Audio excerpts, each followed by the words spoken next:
नमस्कार, SBT news में आपका स्वागत है। पेश है 11 अप्रैल गुरुवार दोपहर 1:15 बजे राजस्थान की 15 बड़ी खबरें। इस न्यूज बुलेटिन के प्रायोजक है विनी केक एंड मोर। सबसे पहले नजर डालते हैं आज की हेडलाइंस पर। फुल डिजिटल है सीजेआई चंद्रचूड़, पेपर से बनाई दूरी। देश भर में ईद उल फितर का जश्न, प्रयागराज में नमाजियों पर बरसाए गए फूल। पीएम नरेंद्र मोदी ने दी ईद की मुबारकबाद। 13 अप्रैल को मस्तूरी आएंगे कन्हैया कुमार। सीएम भजन लाल कल सूरतगढ़ व हनुमानगढ़ में। और अब खबरें विस्तार से सुनिए। महाराष्ट्र की सियासी उथल पुथल हो या समलैंगिक विवाह से जुड़ा मामला, ताबड़तोड़ फैसले देने वाले भारत के मुख्य न्यायाधीश धनंजय यशवंत चंद्रचूड़ को सुप्रीम कोर्ट के आसन पर नजर आते ही हैं।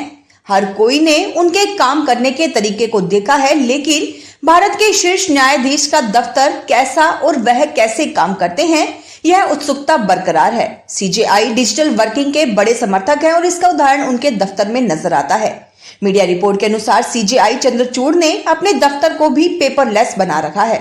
उनकी मेज के एक कोने में अन्य गैजेट्स के साथ डेस्कटॉप भी मौजूद है। चैनल से बातचीत में उन्होंने बताया कि हमारी सभी फाइल्स ई फाइल्स हैं। लैपटॉप और कंप्यूटर का इस्तेमाल बेहद आसान है। वह खुद ही अपने ईमेल का जवाब देते हैं और केस फाइल्स पर काम करते हैं। खास बात यह है कि वह लैपटॉप की मदद से ही निर्देश जारी करते हैं। देश भर में गुरुवार को ईद उल फितर मनाई जा रही है। राष्ट्रपति द्रौपदी मुर्मू, पीएम नरेंद्र मोदी समेत कई दिग्गज नेताओं और हस्तियों ने सोशल मीडिया के जरिए ईद की मुबारकबाद दी। प्रयागराज में नमाज पढ़ने पहुंचे नमाजियों पर फूल बरसाए गए। आगरा के ताजमहल में भी हजारों नमाजियों ने ईद की नमाज पढ़ी। सिलीगुड़ी में स्टेडियम में ईद की नमाज पढ़ी गई। मध्य प्रदेश में एशिया की ताजुल मस्जिद में सबसे पहले नमाज पढ़ी गई।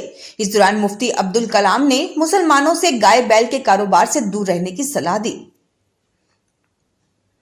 पीएम नरेंद्र मोदी ने सोशल मीडिया प्लेटफॉर्म एक्स पर ट्वीट कर मुस्लिम समुदाय के लोगों को ईद उल फितर की मुबारकबाद दी। उन्होंने सभी के लिए स्वास्थ्य और समृद्धि की कामना की। मुख्यमंत्री भजन लाल शर्मा ने भी ईद की मुबारकबाद दी और पीएम मोदी के मैसेज को रीपोस्ट किया। छत्तीसगढ़ में कांग्रेस के स्टार प्रचारकों का दौरा शुरू हो चुका है। 13 अप्रैल को जहां कांग्रेस सांसद राहुल गांधी बस्तर से चुनाव प्रचार का शंखनाद करेंगे, तो वहीं दूसरी ओर कन्हैया कुमार भी इसी दिन मस्तूरी में सभा करने वाले हैं। बिलासपुर लोकसभा सीट से आने वाले मस्तूरी विधानसभा क्षेत्र के भदौरा खेल मैदान में सुबह 11 बजे कन्हैया कुमार की सभा होगी, जिसके लिए पार्टी ने तैयारियां शुरू कर दी हैं। मुख्यमंत्री भजन लाल शर्मा कल 12 अप्रैल को सुबह 11:30 बजे जयपुर से बाड़मेर रवाना होंगे। दोपहर 1 बजे बाड़मेर पहुंचकर 1:30 बजे आदर्श स्टेडियम में प्रधानमंत्री मोदी के आगमन के बाद जनसभा को संबोधित करेंगे। शाम 4 बजे बाड़मेर से गंगानगर रवाना होंगे। शाम को 6 बजे पुरानी धान मंडी सूरतगढ़ में जनसभा को संबोधित करेंगे और इसके बाद शाम 8 बजे हनुमानगढ़ पहुंचकर वहां भाजपा प्रत्याशी के समर्थन में रोड शो करेंगे।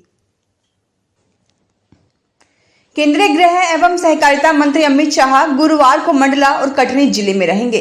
वे यहां 2 चुनावी सभाओं से 4 संसदीय सीटों को साधेंगे।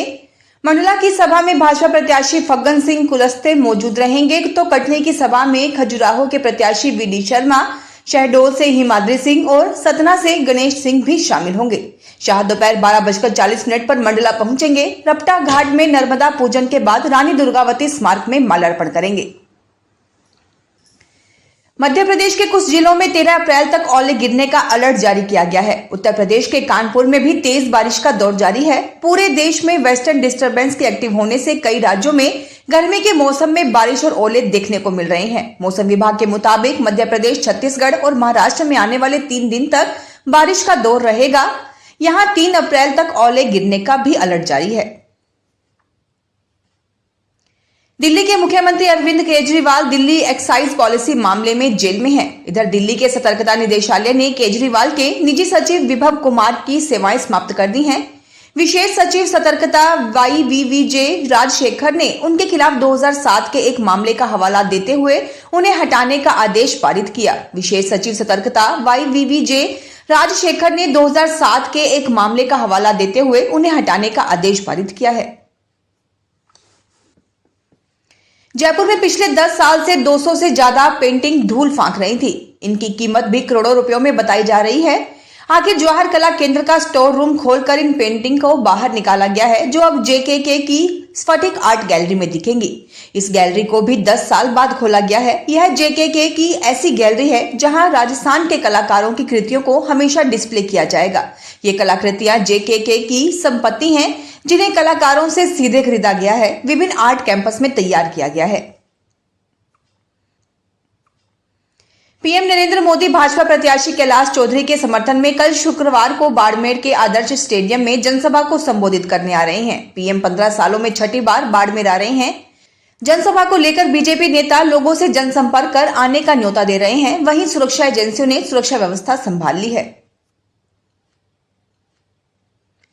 लोकसभा चुनाव की आचार संहिता लगने के बाद भरतपुर जिले के बॉर्डर इलाकों में नाकाबंदी में पुलिस ने करोड़ों रुपए, अवैध हथियार और काफी शराब जब्त की है। एसपी मृदुल कछाहा ने बताया कि आचार संहिता के दौरान अभी तक 22 अवैध हथियार जब्त किए गए हैं। इसके अलावा 14 करोड़ रुपए की जब्ती की गई है। 19,000 लीटर अवैध शराब जब्त की गई है। पूरे राजस्थान में गणगौर का उत्सव मनाया जा रहा है। हर जिले में पूजी जाने वाली गणगौर की एक अलग कथा है। इसका एक अलग इतिहास है। मान्यता है कि जोधपुर की गणगौर एशिया की सबसे सुंदर गणगौर में शामिल है। इस गणगौर का अपना खुद का बैंक अकाउंट भी है। यही नहीं, जोधपुर में आज के दिन निकाले जाने वाली शोभा यात्रा के करीब 7 लाख लोग दर्शन भी करते हैं।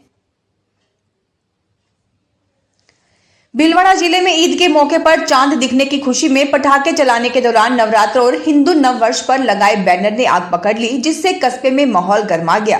गुस्साए हिंदू संगठन के कार्यकर्ता थाने पहुंचे और दोषियों को गिरफ्तारी की मांग की है। मामला भीलवाड़ा के मांडल कस्बे का है। बैनर जलने की सूचना जैसे ही कस्बे के युवाओं को मिली, वे लोग बड़ी संख्या में मौके पर पहुंच गए और नारेबाजी करते हुए दोषियों को गिरफ्तार करने की मांग करने लगे। जोधपुर में गर्मी बढ़ने के साथ ही सब्जियों के भावों में भी बढ़ोतरी हो गई है। कई सब्जियों के भाव 100 रुपए से अधिक हो चुके हैं। भदवासिया सब्जी मंडी और रिटेल बाजार में सब्जियों के भावों में दोगुना फर्क है। मंडी के मुकाबले बाहर सब्जियां दोगुनी महंगी बेची जा रही हैं। भाव बढ़ने का कारण लोकल सब्जियों की आवक कम होना भी है। इन दिनों गर्मी बढ़ रही है, इससे सब्जियों के जल्द खराब होने का खतरा रहता है। इन कारणों से भावों में लगातार बढ़ोतरी हो रही है। भदवासिया स्थित सावित्रीबाई फुले फल सब्जी मंडी में अदरक 140 रुपए किलो बिक रही है। रिटेल भाव में इसके 200 रुपए लिए जा रहे हैं। इसके अलावा रिटेल में ग्वारफली 160 रुपए, भिंडी 110 रुपए, तोरू और करेला 80 रुपए किलो बिक रहे हैं।